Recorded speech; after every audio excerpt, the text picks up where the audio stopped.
नमस्कार, परीक्षा कैंपस के ऑनलाइन प्लेटफॉर्म पर आप सभी का स्वागत है। आज हम अपनी एक नई सीरीज भारत के संपूर्ण इतिहास को प्रारंभ करने जा रहे हैं, जिसमें आज हम प्राचीन भारत को पढ़ेंगे। तो प्राचीन भारत में आज हम जो पाषाण काल है उसकी शुरुआत करेंगे। यह वीडियो किन किन अभ्यर्थियों के लिए महत्वपूर्ण होगा, तो इसके लिए आप जो भी विद्यार्थी net JRF, TGT, PGT, LT grade, assistant professor और GIC, GDC जैसे एग्जामों की तैयारी कर रहे हैं, वह इस वीडियो को देख करके अधिकतम लाभ प्राप्त कर सकते हैं। तो यह मेरे बारे में सामान्य जानकारी है। मैंने 2 बार नेट JRF की परीक्षा उत्तीर्ण की और करंटली मैं सीनियर रिसर्च फेलो के तौर पे कार्य कर रहा हूं और अपनी PhD डिग्री ले रहा हूं।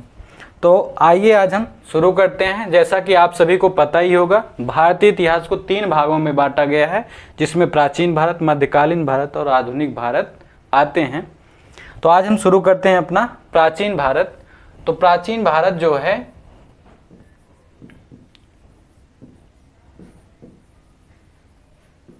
प्राचीन भारत, आज हम शुरू करेंगे पाषाण काल।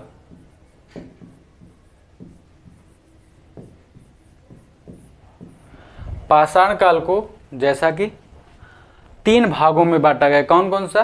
काल, मध्य पाषाण काल और नव पाषाण काल। फिर उसके बाद देखोगे कि पूरा पाषाण काल को भी 3 भागों में बांटा गया। कौन कौन सा? निम्न पूरा पाषाण काल, उच्च मध्य पूरा पाषाण काल और उच्च पूरा पाषाण काल। तो जो पूरा पाषाण काल है, इसका टाइमलाइन कई बार परीक्षाओं में पूछता है, मिलान करने के लिए आता है। तो जो पूरा पाषाण काल है वह 25 लाख ईसा पूर्व से लगभग 10,000 ईसा पूर्व तक है, जबकि मध्य पाषाण काल लगभग 8,000 ईसा पूर्व से 4,000 ईसा पूर्व और नव पाषाण काल लगभग 9,000 ईसा पूर्व से 1,000 ईसा पूर्व तक माना जाता है। अब यहाँ पर कन्फ्यूजन हो सकता है कि मध्य पाषाण काल जो 8,000 से 4,000 ईसा पूर्व है, तो नव पाषाण काल 4,000 या 3,000 ईसा पूर्व से शुरू होना चाहिए। तो यहाँ पर कन्फ्यूजन मत रखिएगा, क्योंकि कई स्थल ऐसे हड़प्पा सभ्यता के रहे हैं जो संक्रांति के काल से गुजर रहे थे। जैसे कि यहाँ पर कुछ स्थल होंगे जो मध्य पाषाण काल वहाँ पर चल रहा होगा, परंतु धीरे धीरे उसमें विकास हो रहा था। उनके भोजन के तरीके, रहन सहन, बर्तन की तकनीकों में परिवर्तन की वजह से वह संक्रांति काल से गुजर रहे थे। साथ ही साथ इसके साथ ही वो नवपाषाण काल में भी चले जाते हैं। कई कई जगहों पे नवपाषाण काल बहुत पहले शुरू हो गया।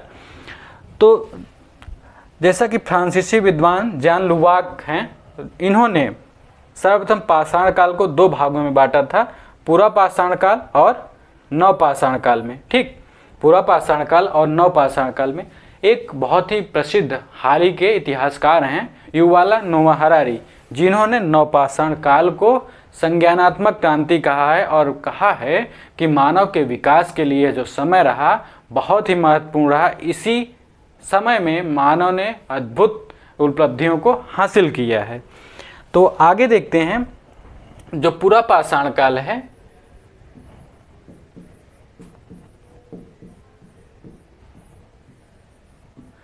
पूरा पाषाण काल को मैंने जैसा कि बताया 3 भागों में बांटा जाता है, पूर्व पूरा पाषाण काल, मध्य पूरा पाषाण काल और उच्च पूरा पाषाण काल।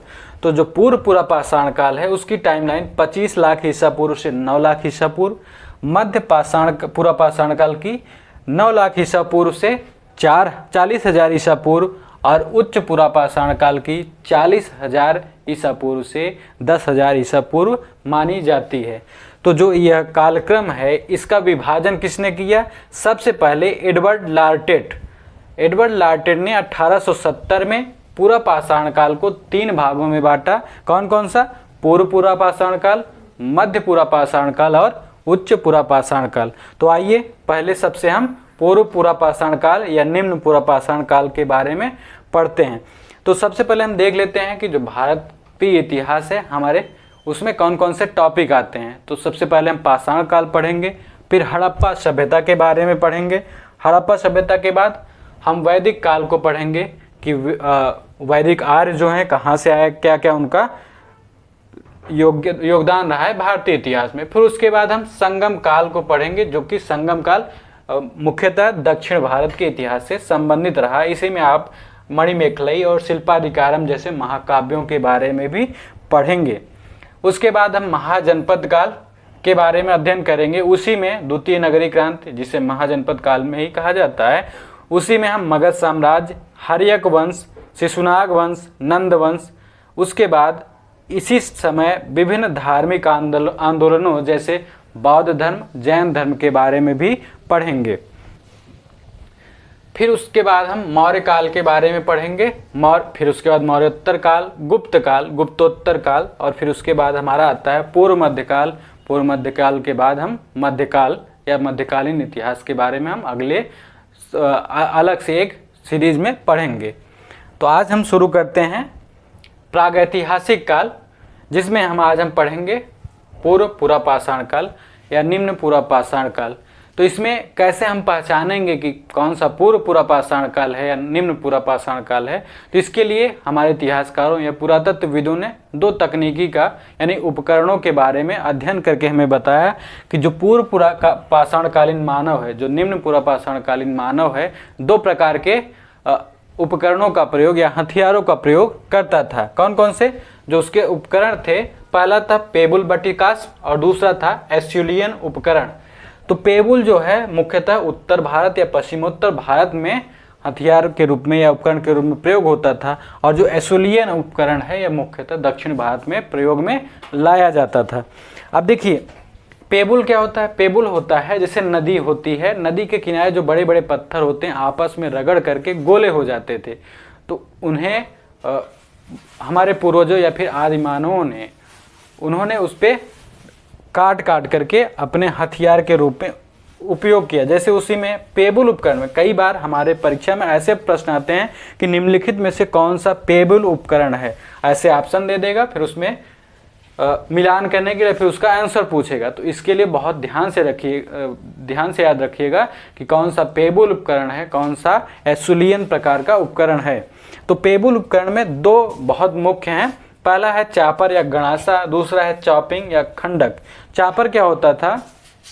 चापर जो पेबुल होता है, जो पत्थर हमारा घिस करके गोला हो गया था, तो आदि मानव ने उसको काट करके जब एक तरफ काटा, जैसे ये गोला पत्थर है, जब इसको एक तरफ काटा जाता था, एक तरफ काट करके मान लो आप कि इसको काट करके ऐसे नुकीला बना दिया जाए, ठीक, गोला पत्थर को ऐसे काट करके नुकीला बना दिया जाए, तो क्या हो गया? पेबुल हो गया, चापर हो गया। जब इसी पत्थर को, जो गोला पत्थर है, जब इसको हम काट करके दोनों तरफ से, अब गोला पत्थर है तो इधर से भी काट देते हैं, ठीक, इधर से भी हम काट देते हैं, इधर से भी काट देते हैं। अब इसका आकार कैसा हो जाएगा? ऐसा हो जाएगा, ठीक। तो ऐसा जब आकार हो यानी दोनों तरफ से इसमें धार हो गया, तो यह चापिंग का उदाहरण है, ठीक। इसी प्रकार से हम देखते हैं जो एस्यूलियन प्रकार के हमारे उपकरण हैं, उसमें 3-4 उपकरण बहुत ही प्रसिद्ध थे। पहला था हैंड एक्स, दूसरा था क्लीवर या विदारक, तीसरा था स्क्रैपर या खुरचनी। तो इनका एक बहुत छोटे छोटे हथियार होते थे। इनका प्रयोग कभी कभी लकड़ी के डंडे या फिर हड्डियों में बांध करके भी किया जाता था। आगे देखते हैं हम, ये हमारे जो हथियार उस टाइम के थे, जो हमारे पूर्वज यूज करते थे, इस प्रकार के थे। आप देख सकते हैं इसमें यहाँ से हाथ से पकड़ा जाता था और इसके दोनों किनारों पे धार है, और ऐसे देखो यहाँ पर नुकीला बना हुआ है। तो इनका प्रयोग किस लिए हम जो हमारे पूर्वज करते क्यों थे? तो उस टाइम में बहुत सारे ऐसे क्या कहते हैं जीव होते जिनका शिकार करने के उपरांत इन हथियारों पत्थरों से उनका मांस निकाला जाता था, पेड़ों की छाल से उसके उत्पाद निकाले जाते थे, फिर जानवरों की खाल इसी से निकाली जाती थी। तो ये विभिन्न अपने रहन सहन में जो हमारे पूर्वज रहे हैं, जो आज मानव रहे हैं, इसका प्रयोग करते थे। आगे हम देखते हैं जो निम्न पुरापाषाण काल है। कई बार ऐसा प्रश्न आया है कि निम्न पुरापाषाण कालीन मानवों ने कौन से पत्थर के उपकरण बनाए थे? तो हमारा जो सही उत्तर होगा, निम्न पुरापाषाण कालीन के मानवों ने क्वार्टजाइट पत्थर का प्रयोग किया था, ठीक। अब एक चीज यहाँ पर है, हर बार मैक्सिमम टाइम पे क्वेश्चन आता है कि निम्नलिखित में से कौन से हथियार निम्न पुरापाषाण काल या मध्य पुरापाषाण काल या फिर उच्च पुरापाषाण काल से संबंधित है। ऐसे प्रश्न अक्सर परीक्षा में पूछे जाते हैं, खास करके नेट जेआरएफ और असिस्टेंट प्रोफेसर की परीक्षाओं में। तो हमें याद रखना होगा कि निम्न पुरापाषाण काल में हस्तकुठार, खंडक और विदारणी बहुत ही प्रसिद्ध उपकरण थे, जिनका अधिकांश मानव उस टाइम पे प्रयोग करते थे। अब चापर चापिंग जो उपकरण है सर्वप्रथम सोहन नदी घाटी में प्राप्त हुआ। सोहन नदी घाटी कहाँ पे है? पाकिस्तान में है। और जब सोहन नदी घाटी में प्राप्त होता है इसीलिए इसको सोहन संस्कृति भी कहा जाता है। ठीक, अब इसको 1928 में प्राप्त किसने किया? जो चॉपर चापिंग उपकरण है सबसे पहले 1928 में डी.एन. वाडिया ने इस संस्कृति के उपकरण कहाँ प्राप्त किए? सोहन नदी घाटी में। ठीक, और डी.एन. वाडिया को ही सोहन संस्कृति का पितामह भी कहा जाता है। क्यों पितामह कहा जाता है? क्योंकि इन्होंने वहाँ पर बहुत व्यापक रूप में वहाँ का उत्खनन करवाया। अब देखते हैं हम कि ऐसे कौन कौन से स्थल हैं जो निम्न पुरापाषाण काल से संबंधित रहे हैं। तो उसमें जो स्थल हैं मलकपुर है, चौंतरा है, कलार है और चौमुख। ये स्थल क्या कहते हैं? निम्न पुरापाषाण काल से संबंधित है। चौंतरा जो है अभी हाल ही में हुई परीक्षाओं में आया था कि चौंतरा को उत्तर एवं दक्षिण का मिलन स्थल कहा जाता है। ठीक, आगे देखते हैं कि बेलन नदी घाटी जो है, बेलन नदी है, उसकी घाटी में कौन कौन से जो साक्ष्य मिले हैं या फिर कौन कौन से स्थल हैं। तो बेलन नदी घाटी कहाँ पे है? उत्तर प्रदेश में है। इसका उत्खनन जी.आर. शर्मा ने करवाया था। किसने? जी.आर. शर्मा ने। बहुत ही महत्वपूर्ण तथ्य है, इसको याद रखिएगा। यहाँ से पाषाण काल की तीनों अवस्थाओं, कौन कौन सा? पुरापाषाण काल, मध्य पुरापाषाण काल और नवपाषाण, यानी पाषाण काल की तीनों अवस्थाओं के साक्ष्य मिलते हैं। साक्ष्य यानी उपकरण मिलते हैं। ठीक, अब राजस्थान की अगर हम बात करते हैं तो राजस्थान में जायल, अमीरपुर, अमरपुर, डिडवाना, गंभीरी, बेड़च नदी, लूनी नदी घाटी और अजमेर में पुरापाषाण निम्न पुरापाषाण कालीन उपकरणों के साक्ष्य मिलते हैं। गुजरात में बीरपुर, हाडोल, हिरण घाटी, भदर घाटी, करजन घाटी और कालूबार घाटी से हमें उपकरणों के साक्ष्य मिलते हैं। महाराष्ट्र सबसे प्रसिद्ध है गोदावरी घाटी, वेनगंगा घाटी और बहुत ही महत्वपूर्ण चिरकी, निवासा और बोरी, इन दो स्थलों से निम्न पुरापाषाण काल के साक्ष्य मिलते हैं। और मध्य प्रदेश की अगर हम बात करेंगे तो दामोह, रायसेन और नर्मदा नदी घाटी बहुत ही महत्वपूर्ण है, क्योंकि इसी नर्मदा नदी घाटी में भीमबेटका, नरसिंहपुर, सोन घाटी में कौन कौन से स्थल हैं? सिंघावल, पटपरा, खैतुही और बाघौर। इन स्थलों से बहुत सारे उपकरण और उसके साक्ष्य मिले हैं। और जो भीमबेटका है बहुत ही महत्वपूर्ण स्थल है निम्न पुरापाषाण काल, या तो आप कह सकते हो पुरापाषाण काल के या फिर नवपाषाण काल से संबंधित। यहाँ पर चित्रकारी के भी साक्ष्य मिले हैं, दीवारों पर चित्रकारी की गई है। 1982 में अरुण सोनकिया ने होशंगाबाद जिले के हथनौरा नामक स्थल से सबसे पहले मानव कपाल और हाथियों का जीवाश्म प्राप्त किया। यह भारत में पहला मानव जीवाश्म है। यह भारत में मानव जीवाश्म एवं पशु जीवाश्म का प्रथम साक्ष्य है। इसके पहले किसी ने नहीं प्राप्त किया। बहुत ही महत्वपूर्ण है। किसने प्राप्त किया? अरुण सोनकिया ने। कहाँ से? हथनौरा से। हथनौरा कहाँ पे? मध्य प्रदेश में है। अब बिहार की अगर हम बात करते हैं तो बिहार में एक ही स्थल बहुत ही फेमस है, वह है पैसरा। पश्चिम बंगाल में वाकुड़ा, वीरभूमि और मिदनापुर निम्न पुरापाषाण कालीन प्रसिद्ध स्थल हैं। अगर हम तमिलनाडु की बात करेंगे तो यहाँ पर पल्लवरम, अतिरमपंकम, बदमदुरई, मानव जानकारन, गुडियाम गुफा, ये जितने भी स्थल हैं अक्सर हमारे परीक्षाओं में पूछे जाते हैं। और ऐसा प्रश्न आता है कि निम्नलिखित में से कौन से स्थल उसके वर्तमान राज्य से संबंधित है। यानी कोई स्थल दे देगा, जैसे कि खैतोही दे देगा क्या यह मध्य प्रदेश में है, किस राज्य में है। तो इसको आप बढ़िया से कंठस्थ करिएगा, मैप के थ्रू बनाइएगा कि कौन कौन से स्थल किस किस राज्य में है। आगे हम देखते हैं 1863 में रॉबर्ट ब्रूसफुट ने पल्लवरम से पहला हैंड एक्स प्राप्त किया। यह बहुत ही प्रसिद्ध है तथ्य है। बहुत बार यह परीक्षा में पूछा गया कि पहला हैंड एक्स कब प्राप्त किया गया, किसने प्राप्त किया। तो रॉबर्ट ब्रूसफुट ने 1863 में। आंध्र प्रदेश में गिदलूर, नेल्लोर और करीमपूडी बहुत ही महत्वपूर्ण स्थल है। अगर हम कर्नाटक की बात करेंगे तो मालप्रभा घाटी, घाटप्रभा घाटी, हुशंगी, ईसामपुर, बैलचल, कृष्णा घाटी, यही बहुत महत्वपूर्ण स्थल रहे हैं। अगर हम बात करेंगे कि हमारे जो आदि मानव रहे हैं, निम्न पुरापाषाण कालीन मानव रहे हैं, किस प्रकार के उनका भोजन था, कैसे रहते थे, तो जो उनका भोजन था उस टाइम का सबसे ज़्यादा वो शिकार पर डिपेंड करते थे, यानी शिकार करते थे और वन उत्पाद जो उनको मिल जाता था उसका संग्रहण करते थे। एक चीज़ यहाँ पर ध्यान रखिएगा, शिकार का जो कार्य है अधिकांशतः स्त्री और पुरुष मिल करके करते थे, पर एक चीज़ यहाँ पर ध्यान रखना होगा कि शिकार तो मिल करके कर रहे हैं, पर चांसेस इसमें ज़्यादा रहता था कि पुरुष ही शिकार करता था, परंतु खाद्य संग्राहक का जो कार्य होता था अक्सर महिलाएं ही करती थी।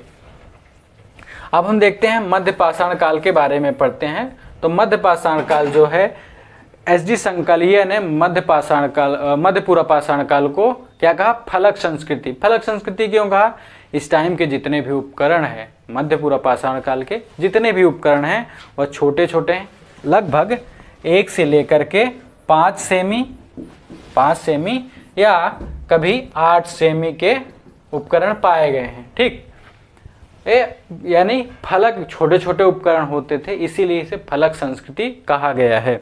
और किसने कहा, तो एस.डी. संकलिया ने मध्य पूर्व पाषाण को फलक संस्कृति का नाम दिया। अब देखिए उपकरण ही, इसमें उपकरण क्या क्या हैं, फलक हैं जिसे सल्क कहा जाता है।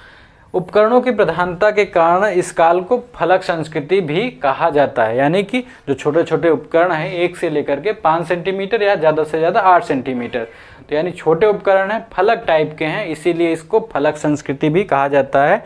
यह अक्सर हमारे परीक्षा में आता है। बच्चे कन्फ्यूजन हम लोग कहाँ पे करते हैं, हम लोग कन्फ्यूजन करते हैं मध्य पूर्व पाषाण काल और मध्य पाषाण काल में। तो मध्य पाषाण काल जो है उसे माइक्रोलिथ कहेंगे, ठीक, यानी सूक्ष्म पाषाण कहेंगे, जबकि मध्य पूर्व पाषाण काल जो है वह फलक संस्कृति के नाम से प्रसिद्ध है। अब अगर हम देखते हैं उपकरण जो है फलक प्रकार के हैं, तो इसमें खुरचनी और बेधक बहुत ही महत्वपूर्ण 2 उपकरण हैं, खुरचनी और बेधक।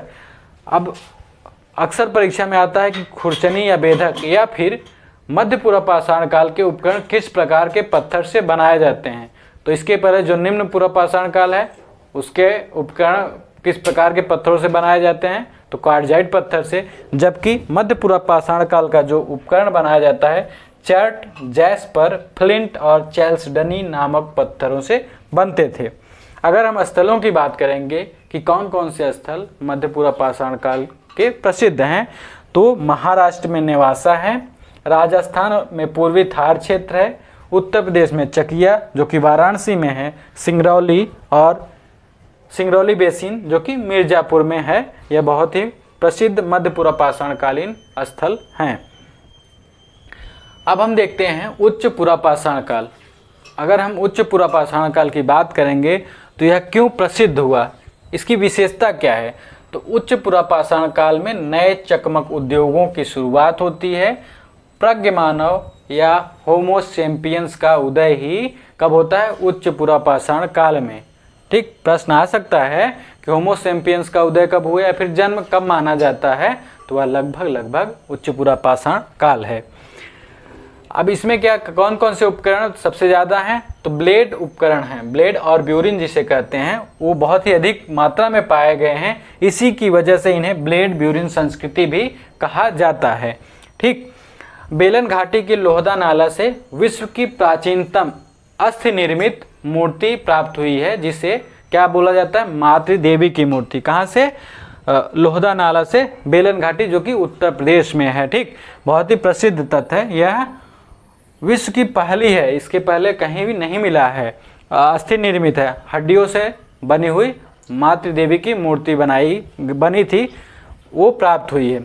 और इसी टाइम पे उच्च पूर्व पाषाण काल में कई ऐसे स्थल हैं जहाँ से शुतुरमुर्ग के अंडे पर चित्रकारी के भी साक्ष्य मिले हैं, जिसमें पटने जो कि महाराष्ट्र में बहुत ही प्रसिद्ध है। अब कई बार यह जो पटने स्थान है, पटने भी है या पाटने, सभी अलग अलग पुस्तकों में अलग प्रकार से लिखा गया है। यह बहुत ही महत्वपूर्ण है, कई बार प्रश्न में आ चुका है।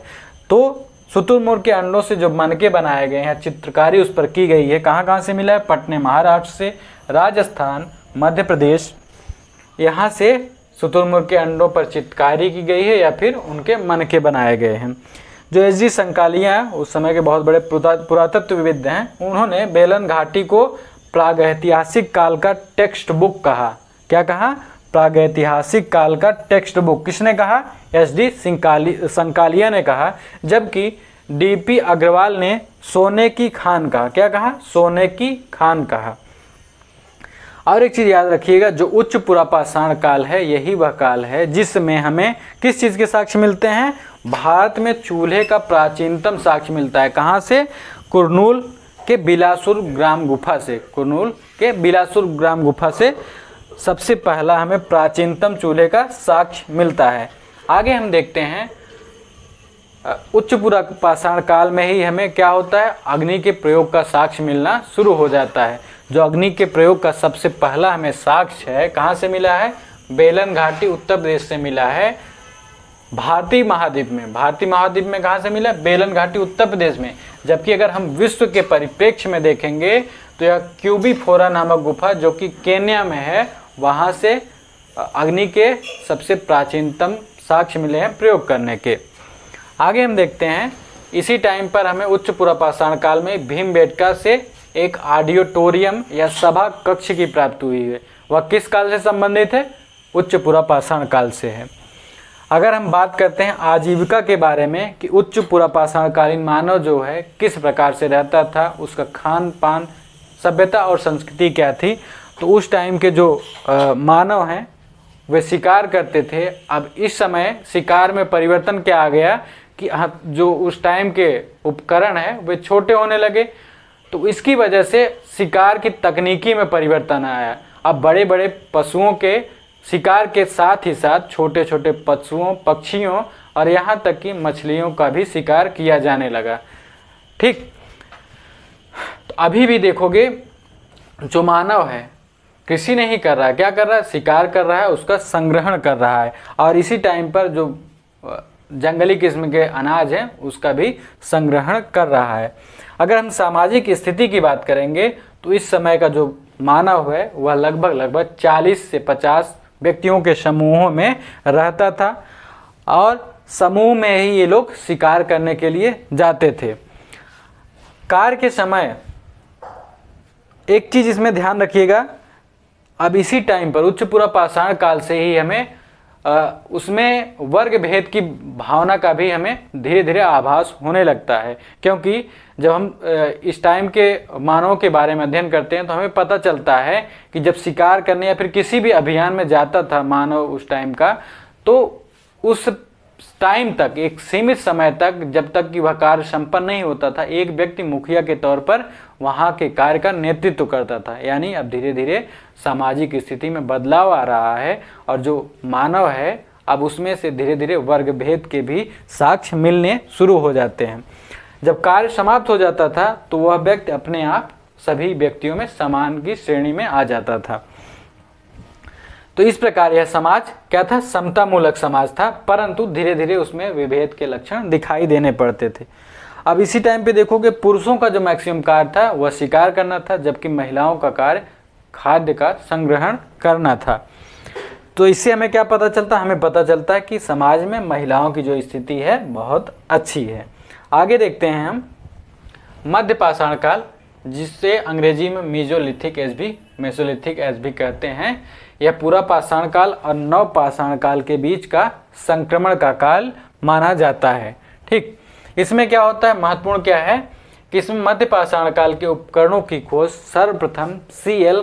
कार्लाइल महोदय ने कब किया? 1857 में मिर्जापुर के लेखहिया या फिर मोरहाना पहाड़ के क्षेत्र से की थी ना।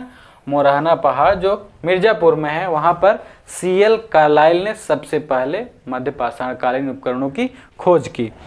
आगे हम देखते हैं पूरा पाषाण काल के उपकरणों की तुलना में इस समय के यानी मध्य पाषाण काल के उपकरण जो हैं छोटे होते गए, यानी उनकी बनावट में और उनकी तकनीकी में परिवर्तन आया। इसकी वजह से उनके आकार छोटे हुए और इसी की वजह से इस काल को ही सूक्ष्म पाषाण काल या फिर माइक्रोलिथिक एज कहा गया। अब एक चीज़ यहाँ पर ध्यान रखिएगा, जो माइक्रोलिथ उपकरण बनाए जाते थे किस तरीके से बनाए जाते थे, तो हमें यह जानकारी रखनी होगी कि जो माइक्रोलिथ उपकरण थे वो बाणाग्र थे, यानी जो हम तीर बनाते हैं तीर के आगे का जो हिस्सा है उसे बाणाग्र कहते हैं। तो यह बनाया जाता था, तीर बनता था, छुरी बनाई जाती थी, हंसिया बनाए जाते थे। यानी हंसिया, छुरी, बाणाग्र ये सब उपकरण किससे संबंधित हैं? मध्य पाषाण काल से। ठीक, आगे हम देखते हैं आजीविका में परिवर्तन, यानी इस काल में, मध्य पाषाण काल में क्या क्या परिवर्तन होता है मानवों में। तो हम देखते हैं इसमें धीरे धीरे परिवर्तन होने लगा शिकार की तकनीकी में। अब बड़े बड़े पशु जो थे उनके साथ ही साथ, जैसा कि शुरुआत कब से होता है? उच्च पूरा पाषाण के लास्ट में, परंतु इसका जो व्यापक प्रसार होता है मध्य पाषाण काल में, उसमें क्या होता है? बड़े बड़े पशुओं का तो शिकार हो रहा है, परंतु उसके साथ ही साथ छोटे पशुओं, मछलियों का भी शिकार प्रारंभ हो जाता है। इसी टाइम पे आप देखोगे मछली पकड़ने के कांटे के भी साक्ष्य मिलते हैं हमें। मध्य प्रदेश के आजमगढ़ और राजस्थान के बागौर से बहुत ही महत्वपूर्ण तथ्य है कि पशुपालन का सबसे पहला साक्ष्य कब या फिर कहाँ से मिलता है? तो पशुपालन का सबसे पहला साक्ष्य मध्य पूर्व राजस्थान का बागौर और आजमगढ़ मध्य प्रदेश से किसका साक्ष्य मिलता है? पशुपालन का साक्ष्य मिलता है। इसके साथ ही जो पशुपालन हो रहा है और साथ में शिकार हो रहा है, मनुष्यों ने धीरे धीरे अनाजों यानी जंगली किस्म के अनाजों का भी सेवन करना, उनका संग्रहण करना शुरू कर दिया था। इसी में देखिएगा सराय नाहर राय और महदहा से अस्थायी निवास के साक्ष्य मिलते हैं। यानी कि अब धीरे धीरे मानवों में भावना आने लगी, जो वहाँ के लोग थे उनमें धीरे धीरे भावना आने लगी कि वो एक जगह पर अस्थायी रूप से बसना शुरू कर दिया। कैसे पता चलेगा कि उन्होंने बसना शुरू किया? क्योंकि जब हम पशुओं का पालन करेंगे तो हमें बड़ी मात्रा में क्या चाहिए? भूमि चाहिए उनके रहने के लिए। तो अगर हमारे पास ज़्यादा पशु रहेंगे तो हम ज़्यादा मूवमेंट कर नहीं पाएंगे ना, तो इसके लिए हम अस्थायी रूप से क्या होगा? हमें बसना पड़ेगा। ठीक इसी प्रकार से उस टाइम के जब लोगों ने धीरे धीरे, बहुत व्यापक तौर पे नहीं हो रहा है, बहुत सीमित स्तर पे हो रहा है कि पशुपालन शुरू हो रहा है, तो इसकी वजह से लोगों में धीरे धीरे जीवन में उनके अस्थायित्व आ रहा है, लोग धीरे धीरे बसना प्रारंभ कर रहे हैं। अगर हम सामाजिक स्थिति के बारे में इस समय पढ़ेंगे तो इस समय समाज में परिवार की अवधारणा विकसित होने लगी थी। यानी अब धीरे धीरे जो समाज है उसमें परिवार पनपने लगे थे, और परिवार में जो बुजुर्ग हैं, बड़े जो मुखिया माने जाते थे, उनको अब क्या किया जाने लगा? जब समाज के जो उच्च नवयुवक हैं जब क्या करने, शिकार करने जाते थे, तो बुजुर्गों को घर पर छोड़ के जाते थे ताकि वो बच्चों की देखभाल कर सकें। आगे देखते हैं अब इस समय क्या होता है? शव जो दफनाने की परंपरा प्रणाली है उसमें भी बहुत ज़्यादा परिवर्तन आने लगता है।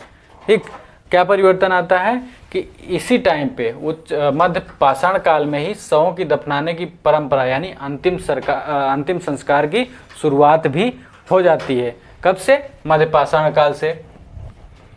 सराय नाहर राय, यहाँ से क्या मिला है? एक कब्र में 4 मानव कंकाल। बहुत ही महत्वपूर्ण तथ्य है कि सराय नाहर राय से एक कब्र में 4 मानव कंकाल, और महदहा से एक कब्र में 3 मानव कंकाल, और दमदमा जैसे स्थलों से कब्रगाह के साक्ष्य मिले हैं।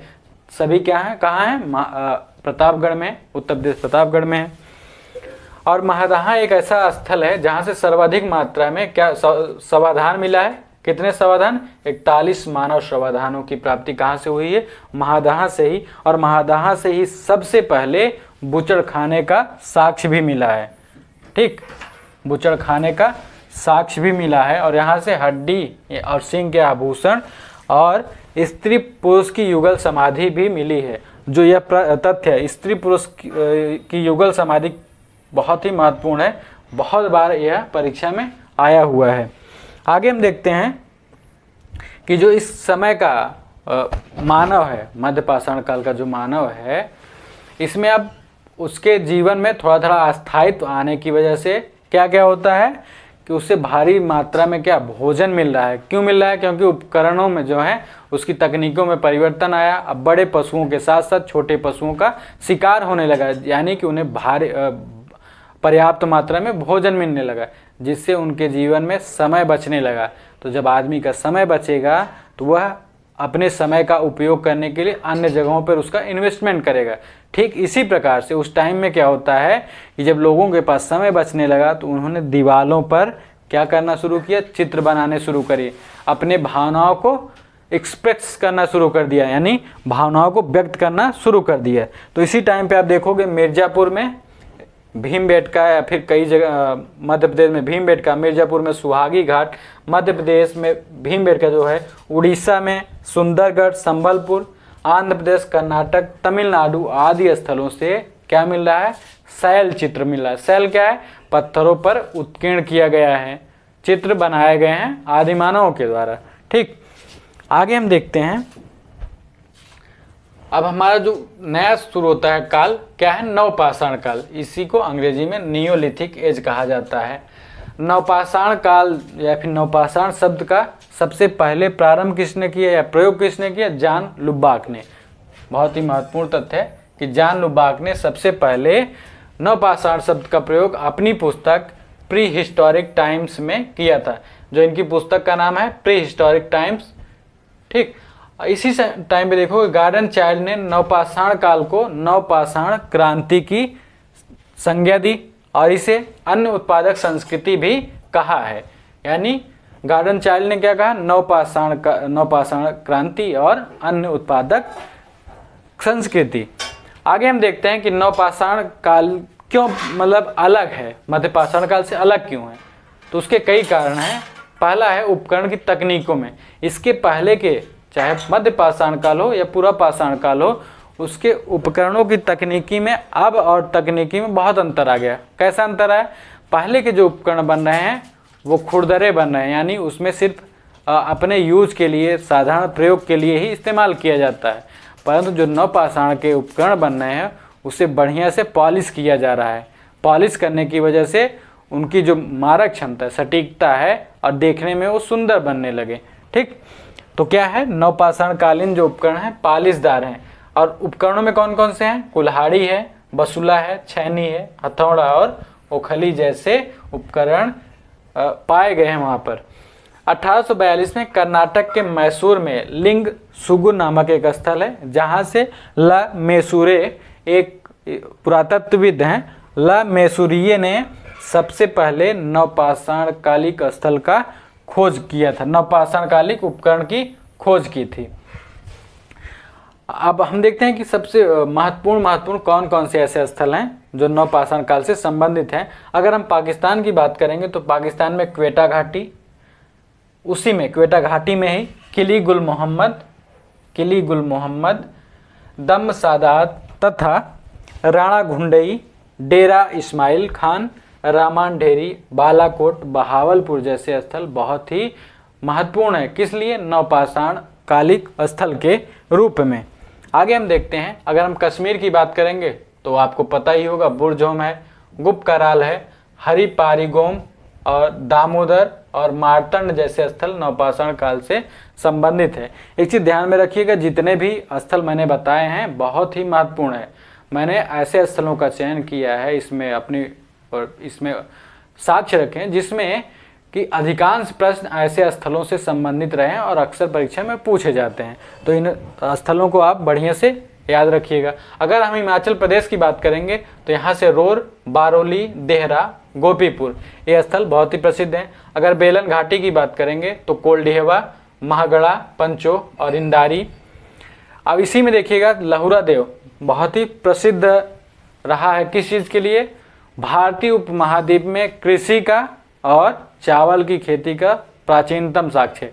इसके पहले ध्यान रखिएगा, इसके पहले क्या है, मेहरगढ़ माना जाता है, जबकि नवीनतम खोजों के अनुसार हमें पता चला है, उसके साक्ष्य मिले हैं कि लहुरा देव में लगभग 9000 से 8000 ईसा पूर्व के बीच में चावल की खेती होती थी। यानी कि भारतीय महाद्वीप में सबसे प्राचीनतम साक्ष्य किस चीज़ का है, खेती का और चावल की साक्ष्य। ठीक, तो लहुरा देव जो संत कबीर नगर में है, यानी संत कबीर नगर जिले में है, यह भारतीय महाद्वीप में कृषि के प्राचीनतम साक्ष्य उपलब्ध कराता है और यहाँ से चावल के भी प्राचीनतम साक्ष्य लगभग 8000 से 9000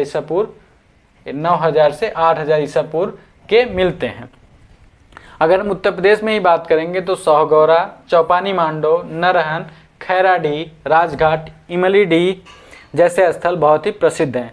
अब बिहार में चिराद बहुत ही प्रसिद्ध है। अक्सर परीक्षा में पूछा जाता है कि चिराद कहाँ पर है, तो चिराद बिहार में है। सेनुआर, छैछर, कुतुबपुर, मनेर और ताराडीह जैसे स्थल नवपाषाणकालीन स्थल बहुत ही प्रसिद्ध हैं। अगर हम कर्नाटक की बात करेंगे तो कर्नाटक में मास्की, ब्रह्मगिरी, संगनकल्लू, पिकलीहल और हल्लूर, टी नरसीपुर, बुधियाल। बुधियाल क्यों प्रसिद्ध है? बुधियाल से नवपाषाण काल में सामुदायिक भोजन के साक्ष्य मिले, यानी एक ग्रुप में एक पूरे समुदाय का भोजन एक स्थल पर बनाया जाता था। ठीक। अगर हम आंध्र प्रदेश की बात करते हैं तो नागार्जुनकोंडा, उतनूर। उतनूर क्यों प्रसिद्ध है? उतनूर में जो है ऐसे हमें साक्ष्य मिले हैं कि पशुओं के लिए बाड़े बनाए जाते हैं। जैसे आप अभी अपने गांव में या घर पे देखते होंगे गुरुवार जिसे हम कहते हैं, परंतु पहले तो घर का तो इस्तेमाल होता नहीं था, तो क्या होता था, लकड़ी से बाड़ा बनाए घेरा बनाया जाता था और उसी में उसके मानवों के जो जानवर हैं रहते थे। तो पशुओं के बाड़े का सबसे पहला साक्ष्य कहाँ से मिलता है? उतनूर। कहाँ पे है? आंध्र प्रदेश में। और आंध्र प्रदेश में ही सिंगनपल्ली जो है बहुत ही प्रसिद्ध है। आगे हम देखते हैं कि जो नवपाषाण कालीन मानव है और मध्यपाषाण कालीन मानव या फिर उसके पहले के जो मानव, उसमें अब उनकी आजीविका में क्या परिवर्तन आया। तो इस काल का जो मानव है सबसे पहले क्या करता था, लोगों ने शिकार करना मतलब बंद नहीं किया था, शिकार भी करते थे। उसके साथ ही साथ नवपाषाण कालीन मानव अब क्या करने लगे, खेती की शुरुआत कर दिया उन्होंने। अब खेती करने लगे व्यापक तौर पे ना। तो अब क्या कर रहे हैं, देखो खाद्य संग्राहक की अवस्था से अब खाद्य उत्पादक की अवस्था में आ गए। इसके पहले क्या होते थे, जो अनाज है, जंगली अनाज है, उनका संग्रहण करते थे, उसको अपने पास रखते थे स्टोर करके। अब क्या कर रहे हैं, अनाज का उत्पादन करना उन्होंने शुरू कर दिया है। ठीक। पशुपालन के साथ कृषि कार्य भी साथ साथ हो रहा था। अब इसी समय देखोगे नवपाषाण काल में ही एक व्यापक क्रांति और एक क्षेत्र में होती है। जब आपके पास बहुत ज़्यादा चीज़ें उपलब्ध होने लगेंगी, अनाज होने लगेंगे, तो उसको रखने के लिए क्या हमें चाहिए, बर्तन में चाहिए। तो नवपाषाण काल में ही बर्तनों यानी मृदभांडों के निर्माण की व्यापक निर्माण की प्रक्रिया भी शुरू हो जाती है। यहाँ पर जैसे देखा आपने कि अनाज भंडारण के लिए मिट्टी के बर्तनों का भी निर्माण हो रहा था। अगर हम सामाजिक स्थिति की बात करेंगे कि नवपाषाण कालीन समाज कैसा था, तो लोगों ने अस्थायी ग्रामीण जीवन की शुरुआत की। यानी अब लोगों में देखो, जब कृषि होने लगेगा तो जाहिर सी बात है कि आपको एक जगह पे रहना पड़ेगा परमानेंट। तो कृषि होने की वजह से, कृषि क्रांति की वजह से लोगों में अस्थायित्व आ गया। अब वो लोग क्या कर रहे हैं, एक जगह पे भारी मतलब एक समुदाय के रूप में रहने लगे। तो इससे ग्रामीण जीवन की शुरुआत हो जाती है। अब लोगों के द्वारा प्रयोग की जा रही वस्तुओं और उनके घरों के आकार, कब्रों में पाई जाने वाली वस्तुओं, सामाजिक भेद का पता चला। अब हमें कैसे पता चलेगा, एक चीज़ यहाँ पर ध्यान रखिएगा कि जो वहाँ के लोग हैं कौन कौन सी चीज़ों का प्रयोग कर रहे हैं। अभी भी आप देखोगे जो धनाढ्य वर्ग, जो इलाइट क्लास है, महंगी महंगी चीज़ों का प्रयोग कर रहा है, जबकि गरीब वर्ग है सस्ती चीज़ों का प्रयोग कर रहा है। इसी प्रकार से आप देख सकते हो कि जो धनाढ्य लोग हैं उनके जब दाह संस्कार होते हैं तो महंगी महंगी चंदन की लकड़ियों से उनका दाह संस्कार किया जाता है। बड़े बड़े लोग बड़ी बड़ी गाड़ियों से जाते हैं, जबकि गरीब जो है, गरीब वर्ग है, नॉर्मल आम की लकड़ी से या फिर किसी भी प्रकार से उसका साधारण विधियों से दाह संस्कार होता है। तो हम कैसे जानेंगे प्राचीन काल में, पूरा पाषाण या फिर नवपाषाण काल में कैसे जानेंगे कि कौन सा वर्ग धनाढ्य है, कौन सा वर्ग गरीब है। तो इससे हमें पता कैसे चलेगा, वहाँ पर रहने वाले लोगों के रहन सहन, यानी कौन कौन सी चीज़ों का प्रयोग कर रहे हैं, कब्रों में कौन कौन सी चीज़ों का वहाँ पे उनके साथ में दफन किया जा रहा है। तो जो उस समय की कब्र हैं उनकी खुदाई से हमें क्या क्या मिला, बहुत सारी ऐसी चीज़ें मिली हैं कि जो भारत में या फिर भारत में ही या भारत के बाहर उनका उत्पादन होता हो, या फिर भारत में बहुत सीमित तौर पे उसका उत्पादन होता है और बहुत ही महंगी मानी जाती हूँ। तो ऐसी चीज़ें सिर्फ कुछ ही कब्रों पर पाई गई हैं। तो इससे पुरातत्वविदों ने, इतिहासकारों ने अनुमान लगाया है कि उस समय समाज में भेद होना शुरू हो गया था। अब कुछ कब्रों में विलासिता की वस्तुएं पाई गई, जिसकी वजह से, जबकि अधिकांश कब्रों में सामान्य वस्तुएं ही मिली। तो इससे इतिहासकारों ने अनुमान लगाया कि इस समाज में भेद प्रारंभ हो गए थे। तो यह हमारा पूरा पाषाण काल था, जिसमें हमने पूरा पाषाण काल, मध्य पाषाण काल और नव पाषाण काल के बारे में पढ़ा। पूर्व पाषाण काल में हमने निम्न पूरा पाषाण काल, मध्य पूरा पाषाण काल और उच्च पूरा पाषाण काल के बारे में अध्ययन किया। आशा करता हूँ ये वीडियो आपको पसंद आया होगा। जितने भी तथ्य हमने बताए हैं इसको आप बढ़िया से अपने बुक में नोट करिए और जितने भी स्थल हैं उसको मैप के द्वारा उसका पढ़ाई में प्रयोग करिए। तो मिलते हैं आपसे इतिहास के अगले वीडियो में, तब तक के लिए धन्यवाद।